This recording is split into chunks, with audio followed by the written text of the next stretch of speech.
ரொம்ப நெருக்கடியான காலகட்டம். இதுல ரொம்ப முக்கியமானது செப்டம்பர் 28, 29, 30, அக்டோபர் 1ங்கிற இந்த 4 நாட்கள். அந்த நேரத்துல தனுசு ராசியில சந்திரன் இருக்கும். ஸோ ஒன்றுக்கொன்று கேந்திரங்களா சேர்ந்து நிற்கும் போது கண்டிப்பா ஒரு பெரிய பிரச்சனையை கொடுத்துரும். குரு ஒரு பக்கம், புதன் ஒரு கேந்திரம், சந்திரன் ஒரு கேந்திரம், சனி ஒரு கேந்திரம். கட்டாயமான பெரிய கூட்டு மரணத்தை இது நிகழ்த்தியே தீரும்.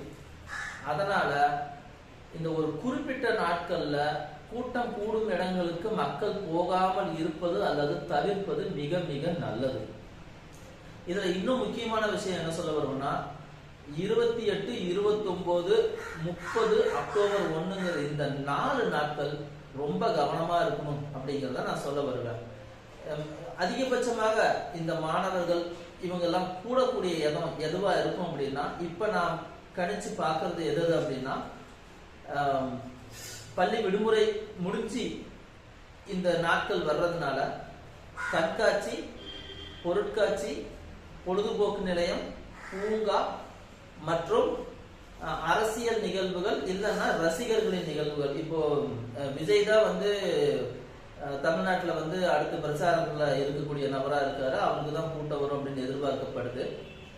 ஸோ ஒருவேளை இதுல விஜயுடைய அந்த பிரச்சாரத்துல கூட பெரிய அளவுக்கு ஏதோ ஒரு பாதிப்புகள் ஏற்பட்டு ஒரு மிகப்பெரிய அசம்பாவிதமோ ஒரு கூட்டு மரணமோ ஏற்படுவதற்கு வாய்ப்பு இருக்கு. 10 முதல் 200 நபர்கள் வரை இதுல பாதிப்படைவதற்கு வாய்ப்பு ஏற்படும்.